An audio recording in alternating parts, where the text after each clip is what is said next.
Good afternoon, everyone. It's good to see you all. I think we've never packed this many people into the Hynes Institute, but today's really a beautiful celebration of our space and you, our students.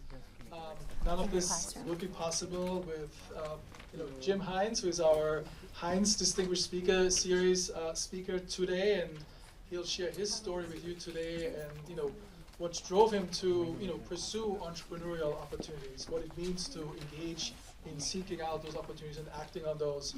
So we're really excited to have you here and looking forward to hearing your story. My name is Christoph Winkler. If you don't know me, I'm the director of the Hynes Institute, and I joined Iona about 7.5 years ago, and really being entrusted by Jim and his family at the university to build out the Hynes Institute. And now we have academic programs at the undergraduate level, graduate level, over 600 students a year in our classes, and engaging students at Iona in all opportunities related to entrepreneurship. So this is not only our space, this is your space, and today is a great way for us to celebrate that. Before I pass the microphone on to Jim, I would like to ask our Provost and Senior Vice President for Academic Affairs, Dr. Tricia Mulligan, for some welcome remarks.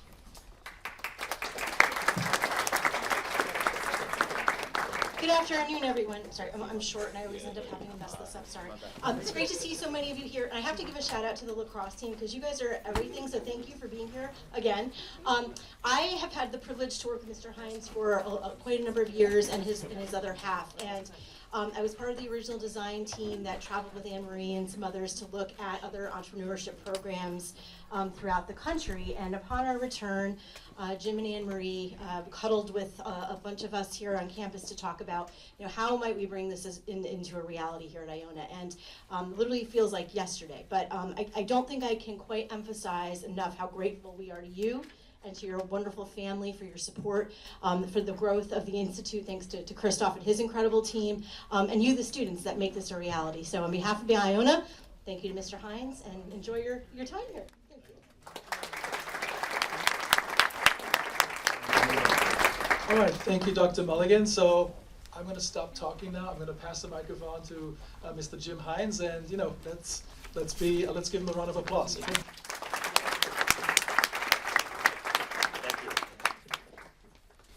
Thanks very much. Very gracious that all of you came today. It's amazing. It's been 50 years since I left Iona, a little over that, and I never really left. I stayed close because I cared about the place. I got attached to the place, the people, the brothers, the mission, why we're here, and just the whole feeling of being an Iona guy and Iona person. And when I was active in sports. I rode crew, but felt that the best contribution I could make to the college athletically was to build a gym, because I didn't do very well at crew. So academically, we thought, and my wife and I thought, the Institute would be a great way to bring something special to Iona on the academic side that would help students understand or reach out and look for what, if anything, they want to do in the entrepreneur world or run their own world in the sense of taking control of your career rather than just going into a company or a job and staying there, that kind of thing. So, best stories start best at the beginning. I was born in the Bronx to immigrant parents. Both of my parents came from Ireland, like a lot of you. I was first generation, and they were intent on seeing us grow up, myself and my two sisters, grow up, do well. We were in the Northeast Bronx, St. Raymond's Parish. Went to Cardinal Hayes High School. Some of you, anybody from Hayes? And our superstar on the basketball team now is from Hayes this year, Adam. And just, decided to go to Iona. There was Fordham, Iona, Manhattan were the kind of the choices, and I just liked Iona when we visited, and got a great feeling from it, and I've never left.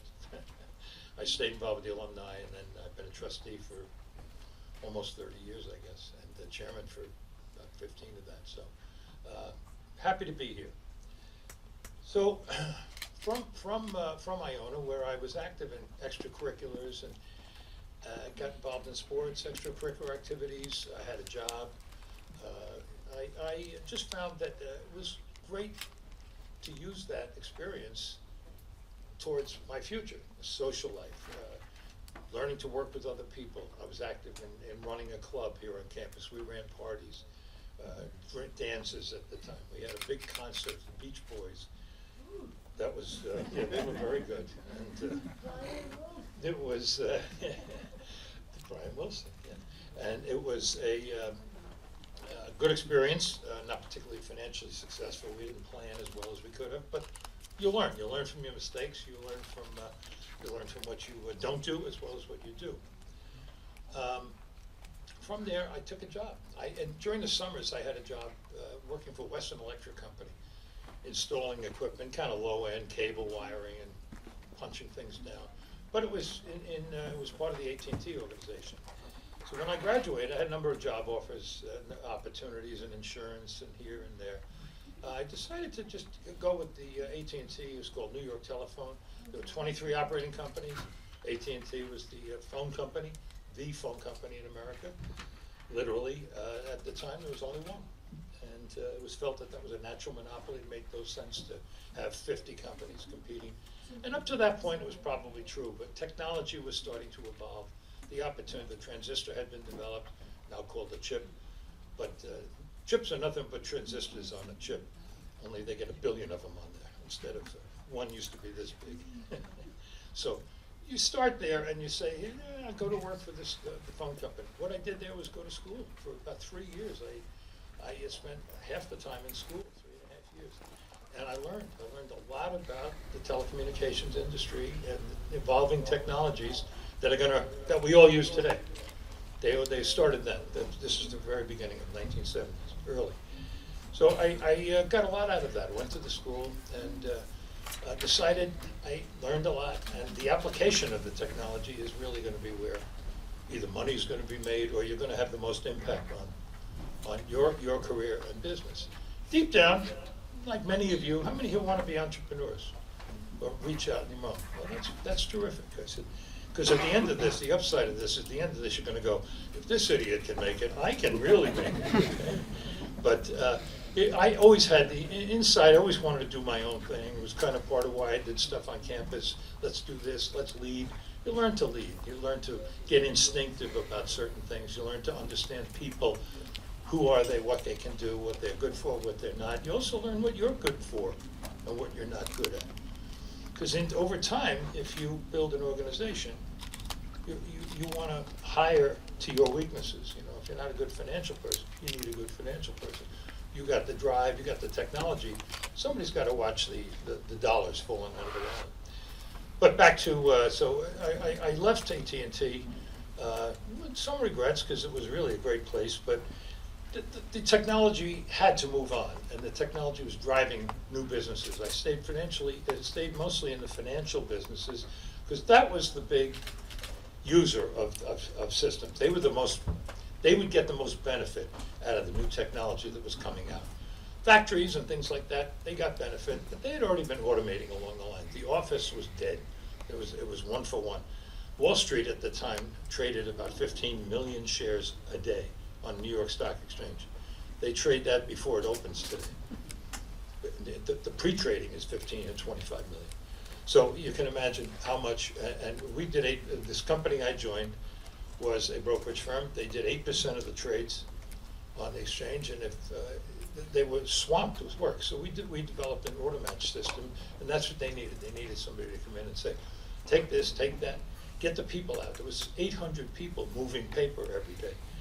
And it just couldn't keep growing because can you imagine today we do 8 billion shares in the morning, and if everybody had to still do that by hand, you can imagine where it went. So I got involved in that, and it became good. Like I learned a lot. I contributed quite a bit, and it moved on to another big company that needed some help, and I was able to leverage my position where I was to a more senior position at this next company. Stayed there for a number of years, and then I said, I really want to do my own thing, and I wound up going with a big bank in New York because they had, they offered me the opportunity. Yeah, you run our technology, and we want you to work with our technology bankers and help them understand things a little bit, and, so they can go out and get clients and raise money for their various clients. Meanwhile, technology is developing and evolving, and telecommunications especially is becoming competitive.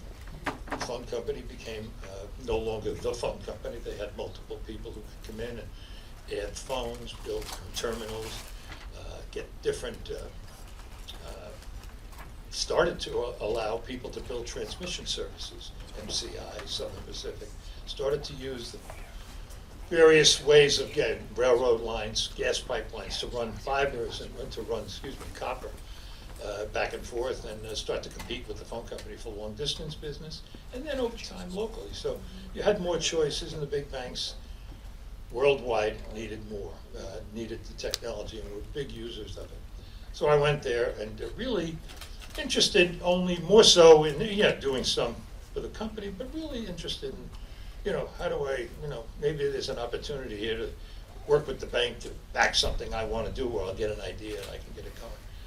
Well, that possibly would have happened, but in the interim, I had an opportunity arise. It was a company, 1987 came along. We had a big crash in the market. As you wouldn't be aware of it, most of you probably weren't born, but big crash in the markets, and it just pointed up a lot of weaknesses in a lot of the financial systems and telecommunications and the firms. And one of the firms was up in Boston, a big one, Fidelity Investments. They had problems, big ones. So I got a call from somebody who said, "We'd like you to interview for a job up there." And I've gone, well, and and I looked into it, and they were pretty good at what they did, but they had a lot of problems. But they also had an a company on the side that they called Fidelity Capital, that made investments in small businesses.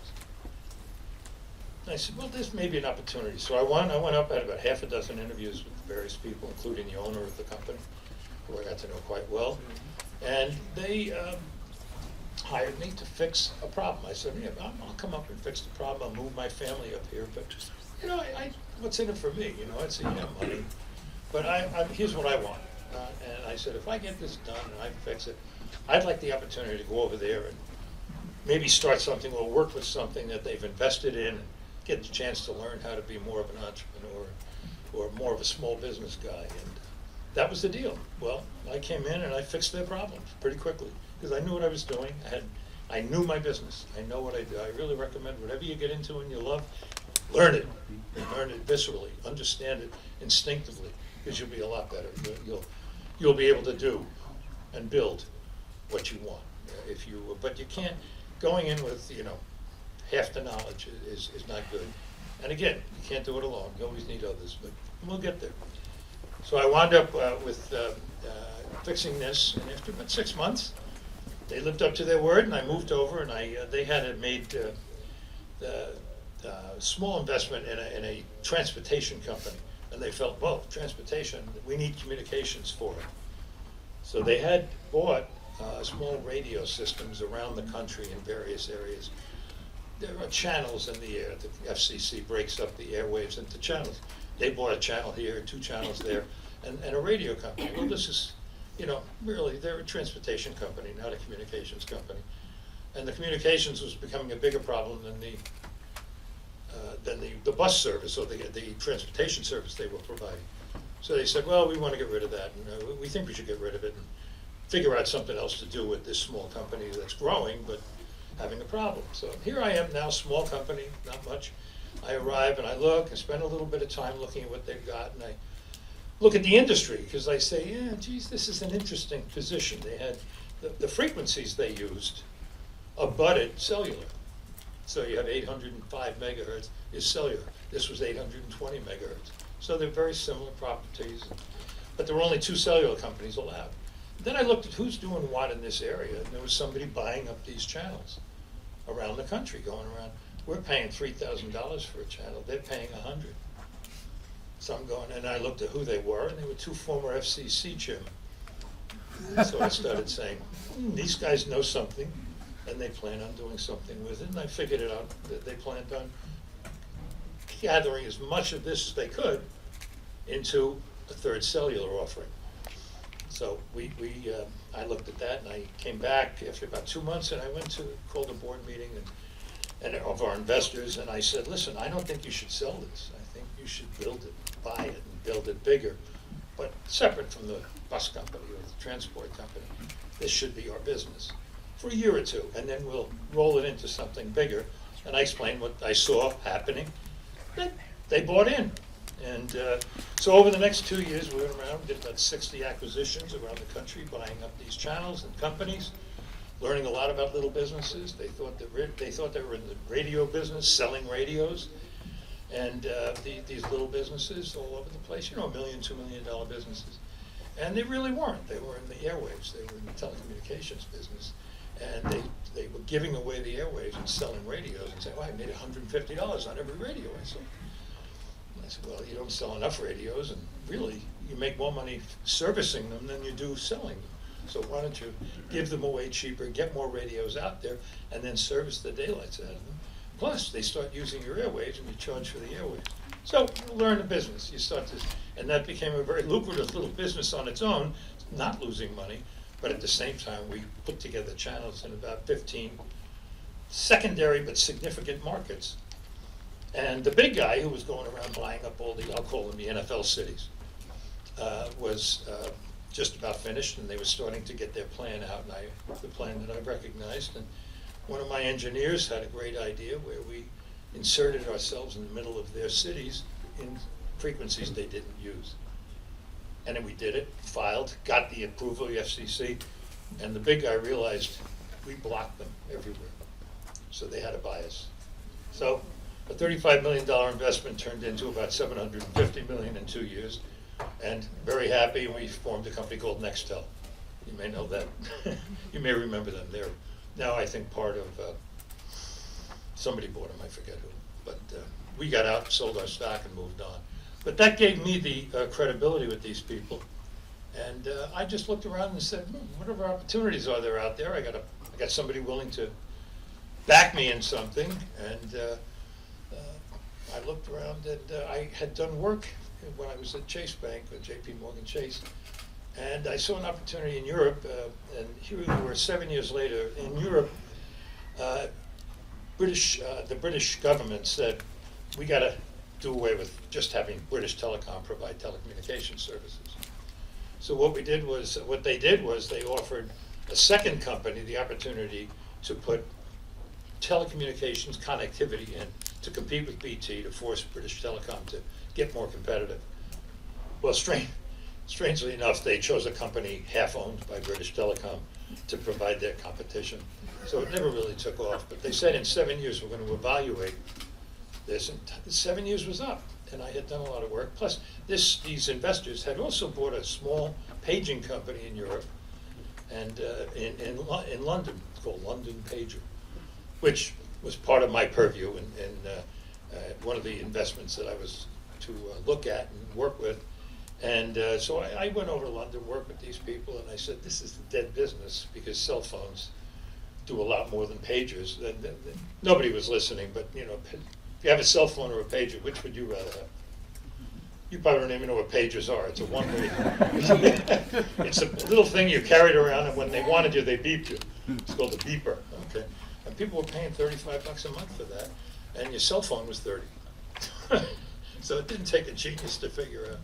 So we working our way out of that. But while I was over there, I said, "There's an opportunity here. 7 years are up.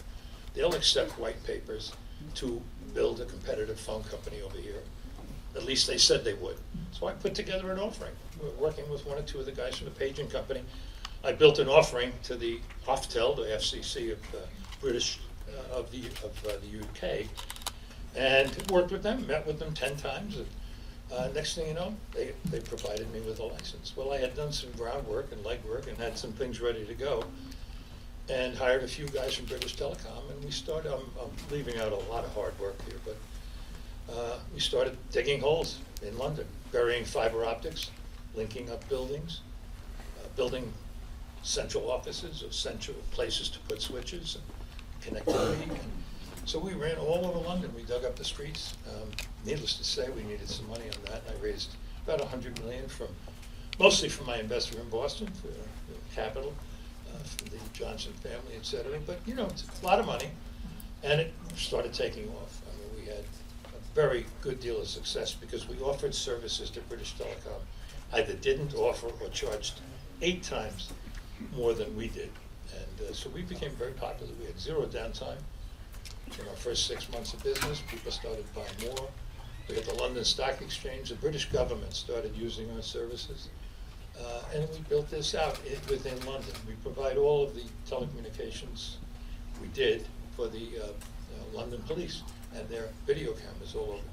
So we became quite credible. We grew like crazy.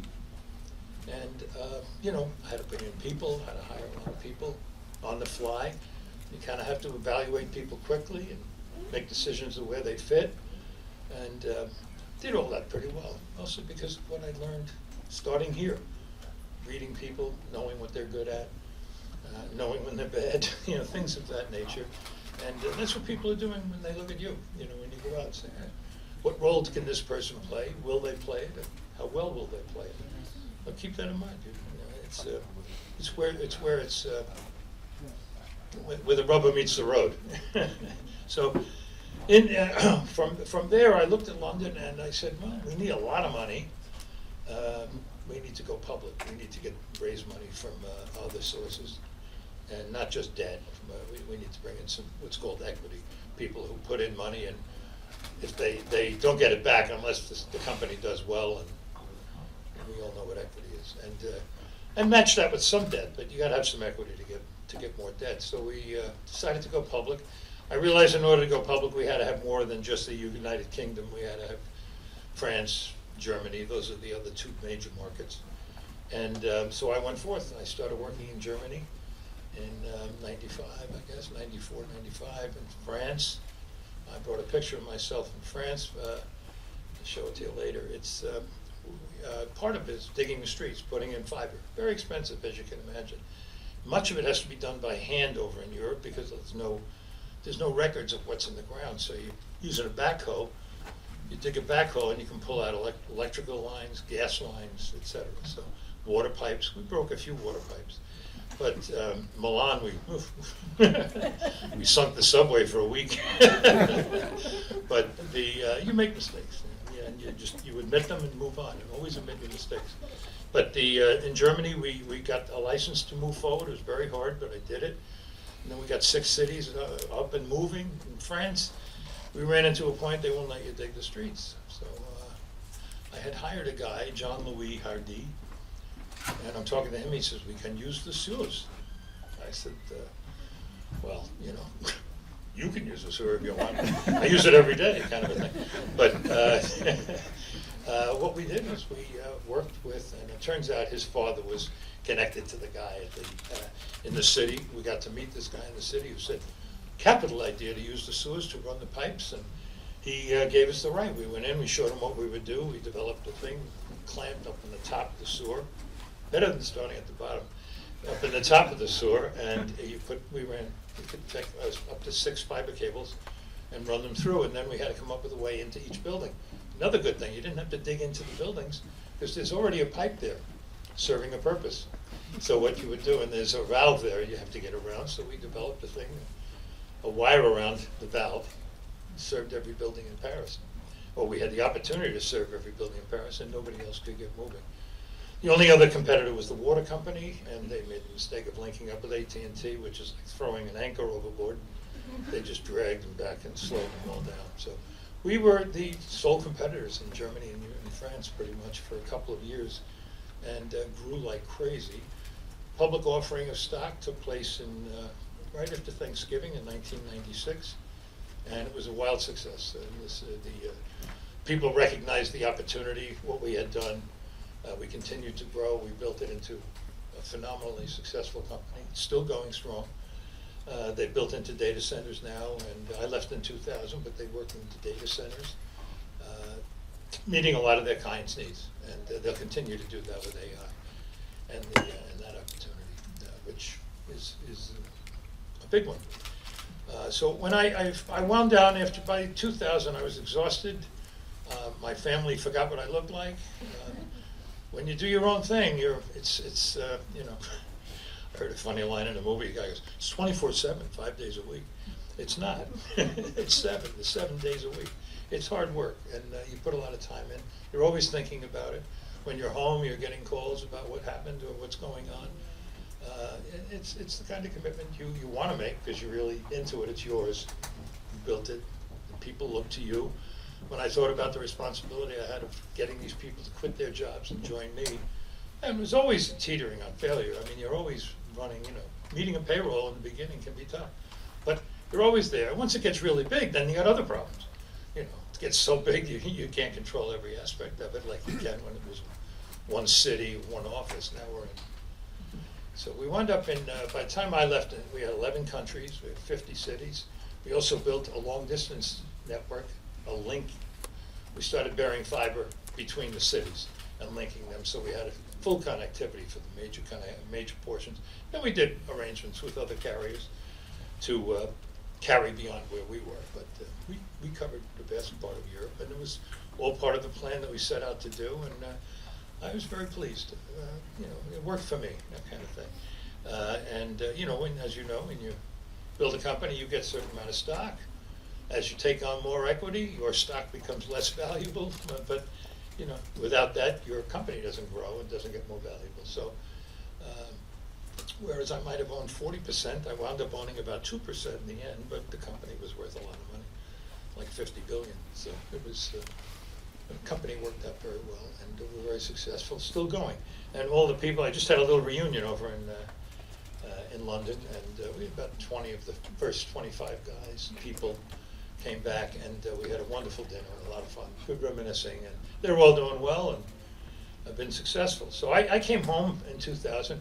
Along the line here, I got married, incidentally. I forgot to mention that. And shortly after I left Iona, but she's still putting up with me 53 years later. So, and that's a key point. We shouldn't roll over. Having a life partner and a support person through good and bad times is valuable. It's invaluable. And I encourage all of you to think strongly about that part of your life too. It doesn't have to be married, but life partners are important. I went to home, and I was home for a while. My daughters went off to college then, and I was getting around the house and starting to get the look from my wife. What are you going to do? You're not going to sit here all day. And she encouraged me to think about another idea, and I had an idea in my head, which I think was turned out to be pretty ingenious, frankly. I'm patting myself on the back here, but myself and a friend who was a former FCC attorney got together to just talk about what's the opportunity, and what's an opportunity we can pursue, because telecommunications is pretty competitive now. Remember, it's been broken down. AT&T was broken up into lots of pieces. Telecommunications was all over the place. There were multiple local telephone companies, multiple sources for any service you wanted to get. So we looked at that and said, you can't do, we're not going to build a phone company, we're not going to start where we did in Europe. But I said, all of those companies have to interconnect. They've got to talk to each other. So you've got 200 phone companies, including cellular companies, wire companies, all different providers of telecommunication services. They serve their own customers, but at some point, one of their customers might want to talk to one of your customers. So they needed to link up. Well, the only way of doing that, as a result of AT&T being broken up, the one last service that stayed with AT&T was called the Tandem, the meet-me point.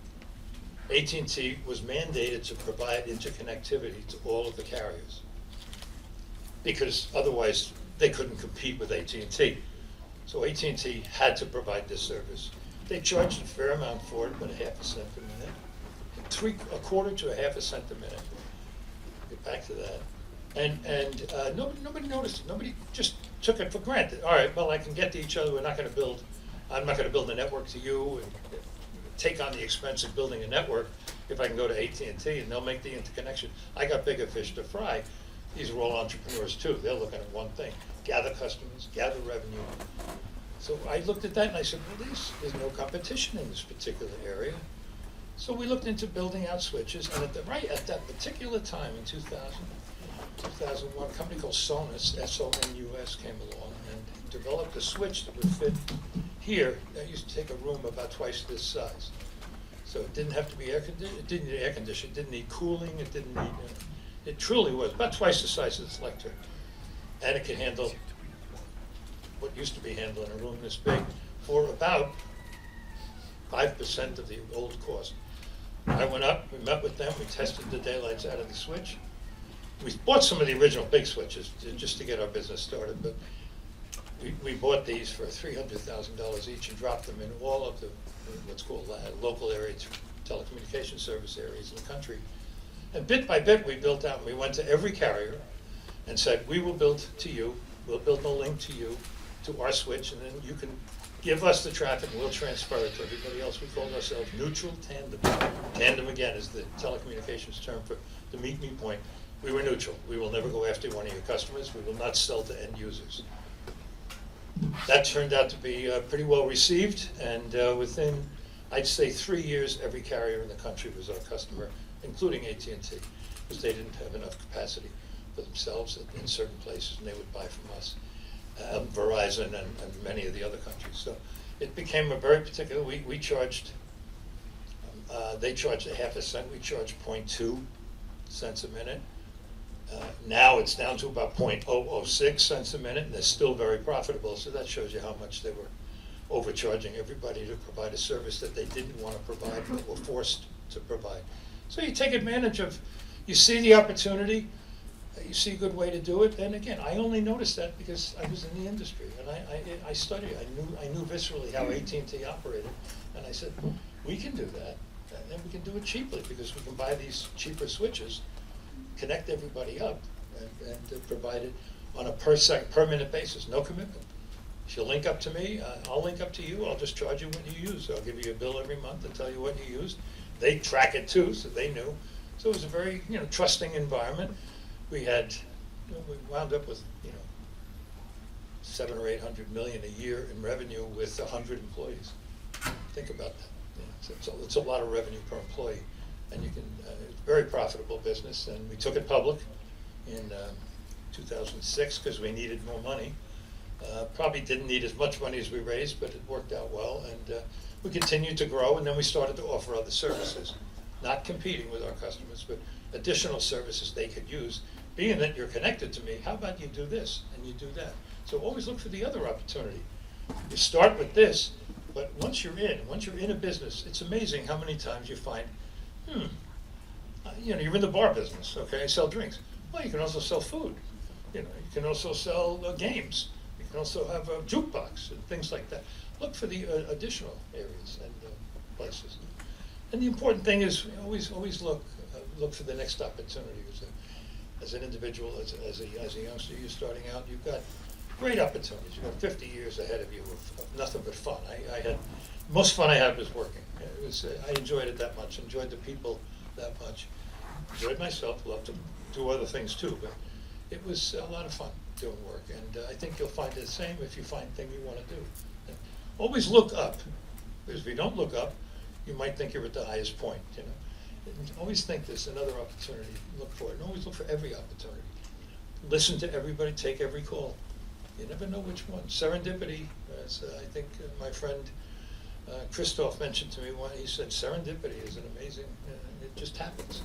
Well, that's obvious, but the things happen that you don't expect that you can take advantage of. Yeah. All right. Anything else? We can move to the Q&A, but I want to, let's give a round of applause. Thank you. I'm going to start with the first question, because you mentioned the notion of kind of serendipity and putting yourself in places where opportunities kind of present themselves. They may seem, maybe kind of lucky or or something that unexpected, but I think there's a force at work, right? That starts way earlier, right? Or you put yourself in those positions. Can you share your viewpoint, how do you approach these kinds of situations? Yeah, I mean, somebody once said luck is the residue of skill. And I think serendipity or luck in stepping into a situation comes from putting yourself in a position to be there. Planning ahead and saying, well, this is where I want to be. I think this is the right industry. I think this is the right company. If you choose the wrong company, the wrong industry, serendipity might work in a different direction. I do believe that strongly that you can have luck, but luck is also part of good decisions you make along the way to put yourself in the right spot at the right time. And, Thanks for sharing that. Okay, who has a question? I have one right here. Right here? Politics aside, of course, what do you say about, let's see what happened on Tuesday, when they feel like they're defeated once again? Because women these times don't always go out, but sometimes they don't always make it. So what do you say to the women who want to do businesses, but may not feel as important as their male counterparts, considering what happened 2 nights ago? I hear you. Well, I can't speak to what happened the other day. There are a lot of reasons those things happen. But as far as women in industry, when I first started in 1970, it was probably the beginning of where more opportunities started to develop for women. I know there were a number of women in my training classes, and it was really, people were realizing that women didn't have the opportunities, and they were starting to get more and more. And I'd say by 1980, the playing field was pretty open. There was, if you went for a job and there was a woman in the job or yourself, you were concerned, because people were trying to bring women along. And right now, I would say, for women, industry would be in bad shape. We all would, but I think opportunities for women are, if not totally equal, darn close and growing and getting better. I don't think there's any built-in. I think a lot of those people have moved on and they're no longer working, and everybody accepts that women have a strong place and a huge contribution on all levels. Yeah. I have one right Okay. here. Thank you. Okay, next question. Hi, how are you? My name is Diamond. I just have a question. What are some of the most memorable moments or lessons that your college years taught you that you carry today? Well, some of my memories I can't share, but I had a wonderful time here in Iona. I think some of the best moments were, when I was rowing, I really felt great when we'd have a good day and win. And basketball when we'd beat Fordham. And graduation was a pretty good moment, because that was touch and go for a while. And I would say I had more fun than I probably should have. And a lot of that came from just the people I was with, the guys, the women that, we didn't have women here then, but you did meet women. But I would say that, the things we did around campus, just talking, just hanging out, was a great time. And since then, some of my best friends are still I graduated with. I talked to one yesterday. He's an assemblyman in New York. Congratulated him on winning again. And he appreciated any support I gave him, which I've helped him with. But, these are the things. It's the people you meet, the times you have with them. Good memories. Yeah. Hello, Mr. Hynes. Right here. When your work gets overwhelming, what's your thought process when it comes to prioritizing your tasks, and what advice would you give to students who are going through that similar feeling of overwhelmingness? Well, it's a really good question, because it does at times get overwhelming in business as well as a student. I think you have to say, just like in like choosing people, where am I weakest? Where do I have to work the hardest? What are the things I need to? What are the things I can trust? What I know already. See, move to the thing you need to learn the most that you don't understand. I would do that. And what are the things I'm weakest at? And if in a problem, what's the biggest problem? What's the one that hurts me the most if I don't address it? And address that as best I can while still keeping an eye on the others. You have to juggle. There's always prioritization going on. And then life is not a straight line, Your career isn't a straight line. Your college days aren't a straight line. I think you have going along nicely, and all of a sudden somebody throws a quiz at you, and you go, I'm not ready for this. No math.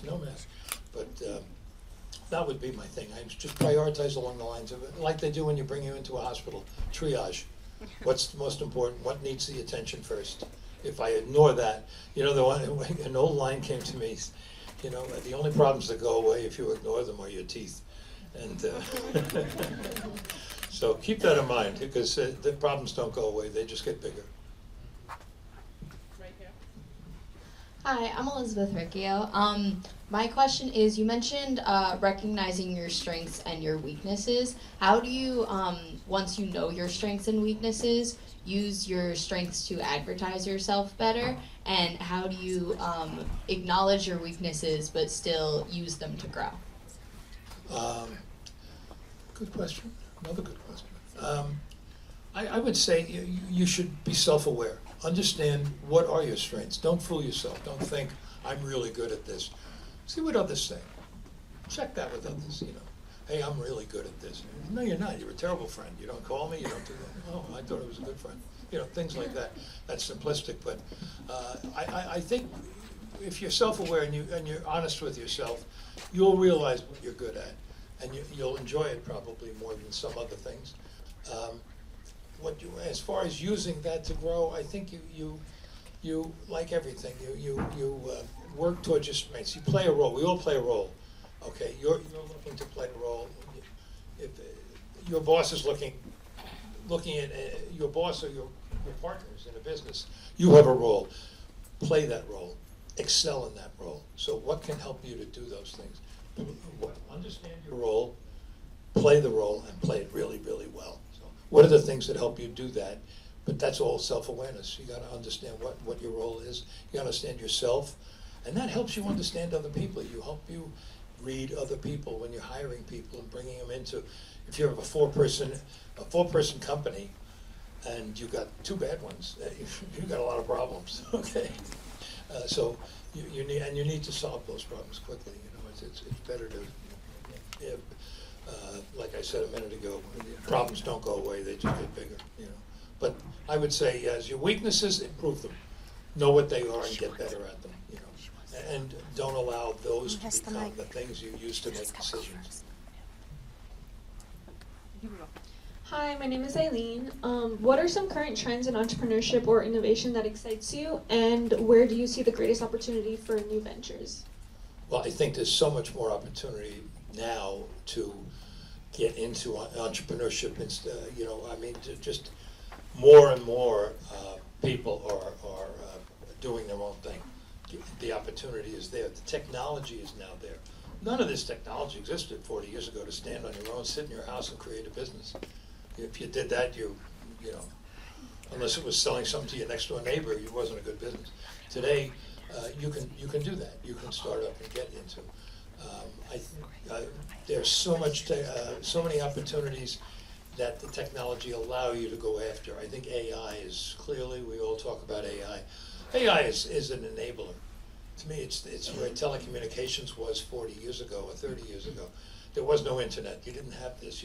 We had no idea what the internet was till like early 80s. And then we had to figure out how to use it. Well, AI is here now. We got to figure out how to use it, but it creates a tremendous number of opportunities, small ones and big ones. But the small ones are the ones you can go at. I think that's an area where, what can it help me do that I know a lot about that I can do better as a result of having this AI technology? I do think, as far as what I said about staying at home and stuff, you know, do your best. It's nice to stay at home and work at home, but go to an office, go to a job. You learn a lot from your fellow workers. You learn a lot from your boss. You don't get ahead by sitting in your home by yourself. It's really, if they offer the opportunity to come to work, go to work. I know it's hard to do it, but you know, many of us did for many years and it worked out. But I hope that some help. I have another question over Hi, there. I'm Shirley. My question is, what advice would you give to those just starting out and how to balance like vision with like practical challenges? And then also, like, are there any specific lessons you wish you had learned earlier in your career? Advice starting out, I guess, you know, it's like making elephant stew. You know, you look at the elephant, you got to cut it up into little pieces first. So take a big problem, take a big idea, and make it smaller pieces. If I'm answering your question, as far as things I wish I learned, I wish I knew everything I know now 40 years ago. Okay, but it's still, you know, by learning it the way I did and making mistakes, you know, you learn from your mistakes. You know, otherwise we're monkeys. You know, we learn from our mistakes, and if you don't learn from them, you make them over again. So look at history. History tells you what happened before; it'll happen again. And the same in your life or your businesses. You know, if you made the same mistake, you ran out of money 3 times. Realize you're not good at watching money. You're not raising enough money, etc. That kind of thing. What was the first half of your question, though? I just. I said, what advice would you give to those just starting out and like entrepreneurial Right. path? Start small. Start small. Think small. Think about where you'd like to be. Think of how I'm going to get there. What are the steps I got to do to get there? And then if you break it down into steps, I think it's easier. Otherwise, it looks like this big amorphous blob. How do I get there? I mean, I think back to landing in London and saying, I'm going to build a phone company here. You know, anybody heard me say that, they would have put me in the, you know, locked me up and put me away. But we did it. Don't ask me how. But we did it. But we broke it into small pieces. You start here. What's the first step I got to do? What is it I want to do? And how do I get there? You know, what's the roadmap to get there? That's, I guess, the best advice I could say is just don't treat it as like a whole. Treat it as like pieces. You know, easy to understand and maybe achieve. You know. In the front, I had. Hi, good afternoon. My name is Dana Renee. And in your synopsis of your journey, you had talked about how you had networked with various companies and individuals to spread and market your business and build your success. So my question is, what advice would you give to those on their entrepreneurial journey to put themselves in a position where they can market themselves better and build better connectivity? You know, I'll go back to a good point. It's be visible. Be visible. Be vocal, but not crazy vocal. You know what I'm saying? Be at a job. I started a job in the AT&T. When I got there, you could ask one question, and somebody would say, "That's it." Well, after a while, I couldn't get any answers, and we didn't have online documents like we do today. We go online, find out the answer to this problem. And we're dealing with technical stuff, and customers are waiting for the answer, or for me to come out and solve their problem. So I realized that our research material, our ability to go in and look at it, was all messed up. Nobody updated it. So I personally went in, took nights, for about 3 weeks. I stayed at night for 2 or 3 hours fixing. I didn't do it in front of anybody. But I didn't realize that people noticed I had done it or was doing it. And when it was all done, a couple of the people in the managers in the office, they said, "What happened here?" I said, "Well, Hynes fixed it up, you know." I was visible. There were 25 new people in the office. And I didn't do it to brown nose or anything like that. I did it to, you know, because I needed it. And I thought it would help. In the end, I said, yeah, maybe someone will notice it and I'll stand out a little bit. I did. And I moved to the top of the promotion list, if you know, sounding kind of trite, but it's important at that point. You know, I was 23, you know. And I always took that little lesson and said, you know, always do the extra bit. Go out of your way, help somebody else, always talk to people, be social, show that you want to get ahead, and you will. You know, I find you will. I've seen enough people do well in life and succeed because they weren't pushy, they were visible. And I think you make yourself visible by being helpful, pleasant, interactive, and supportive of and do your role. Know your role, play your role, excel at your role, and you'll get noticed. You will. It does happen. Because you see a lot of people rise up, and then all of a sudden, after a certain period of time, everybody kind of levels off, you know. Those that move up, I kind of leveled off for a while, and I just kept looking for that chance to break through that ceiling, and I did. And the opportunity came, a little serendipity. I wound up in Boston, and I said, I'll fix your problem, and they knew I could because I had a good reputation. But I don't want to do this for the rest of my life. I want to do that. And they said, okay, you fix our problem, because they were in trouble. You fix our problem, we'll let you do that. And I think they put me over there and said, give him a chance. If he blows it, we'll fire him, you know. And I didn't. I turned into a win, but because I worked hard and made it a win. You know, and I saw the opportunity, not just to get rid of the business they wanted to sell, but to turn it into gold. You know. Hope that helped. Hi, my name is Bella, and I just wanted to ask who your biggest inspiration was throughout your journey. Oh, my wife. That's great. You know, the inspiration comes from, seriously, back to No, you know, it was a place where I was inspired to learn, to grow, to achieve, and from that I did get a lot there. And then along the way, I had 2 or 3 bosses or friends that were helpful. You know, you'd sit there, you'd be making a mistake, and they'd tap you on the nose and go, no, you know, do it this way. You know, I had one guy tell me, he said, listen, don't ever try to run something. You're not a runner, you're a builder. And I am a builder. I was not I'm not a detail-oriented, you know, accountant type person, so that would not be good for me. But I was somebody who saw opportunity, and I was willing to break rules to some degree, break glass, and move forward. And so I knew, self-aware enough to know what I was good at and what I was not good at. And I would, if I got put in a position where I was doing something I wasn't good at, my first thing was get out of that job and move on to something else. Get them to hire another guy to do that, and I'll move to something I'm better at. That's what I would say. I think we have 2 quick questions because we are running against the time. Some students have to go to science classes, but we'll still want to get those in. So. Hi, I'm Jure. Oh, over here. But Stand up. I wanted to ask, how were you able to move through hardships you faced, like pushed you or reassured you? Sorry. How were you able to move through hardships you faced, like what pushed you or reassured you? Another good question.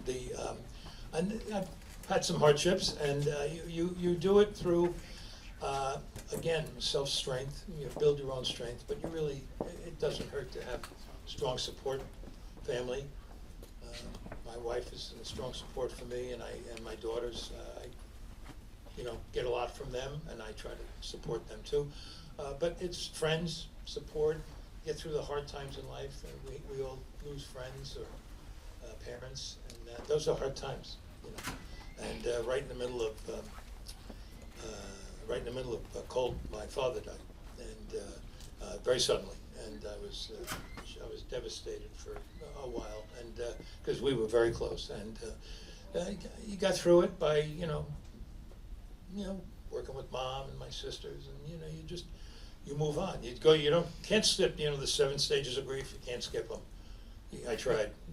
You can't. You just go with it, and you lean on those who care. And if you're working with friends, and you have friends, they'll understand what you're going through, and they'll support you. They'll prop you up, and they'll back you up when you need help. And yet, without that would be it really. Family support. Okay. Last question. Hello, Mr. Hynes. Thank you so much for everything you've done and everything you do. Allison Munch. In your journey as a global entrepreneur, a successful global entrepreneur, how has your understanding of different cultures influenced your leadership, your success, your philanthropy, and more? Yeah, that was the biggest effect was when I went to Europe, and you realize it's not one country. It's one EU, but they're 13 or 18 separate countries, very different. Germans and Austrians are different. French and Germans are very different, and no one likes the Brits. So you start to, understand what that people are different, and you accommodate what they are, and you have to be more to support them because you're looking for something from them. I don't mean that to be obsequious or anything. I'm not a phony. You just work with people in a way that they want to be worked with if you want to get some. And so that was a big thing. And even in the United States, people in the North and the South and the West are different, And you just learn to work with people all over the country. And then went to Asia, and that's a whole nother world. I started a company in Japan, it's still going, called KVH Telecom. Forgot to mention that. That was one. And we did one in South America, Metro Red, which was in 5 countries in South America, doing the same thing we did in Colt, but not related. And so we did a lot of things. And once you get the formula, sometimes it gets a little easier. If you open one McDonald's, you can open 10 more pretty quick, But this is a little harder than doing McDonald's, trust me. But one of the fun things was learning and working with the different cultures and realizing that your sense of humor doesn't travel. Okay? People, we understand and we laugh at what we say. We could go over and say something to a Frenchman, and he'll go, huh? you know. And it's funny, but they don't get it. They're not making the connections. It's funny, but humor doesn't travel. Thank you. Well, wonderful. Well, thank you all for asking the questions, but special thanks to Jim for sharing your story, for sharing your insights to the questions. Thanks for not leaving and falling asleep. It's been really amazing. I mean, your name is on the building. We are trying to honor your name through the work that we do, and ultimately, your generosity by just establishing the institute and everything you do for Iona is really alive through our students and the successes. So thank you for giving all of us an opportunity to go on the journey together, and also learning from you and your journey as we build, maybe take a couple of new tools into our toolbox today and carry on forward. So thank you, Jim. Thank you all, and let's give another round of applause.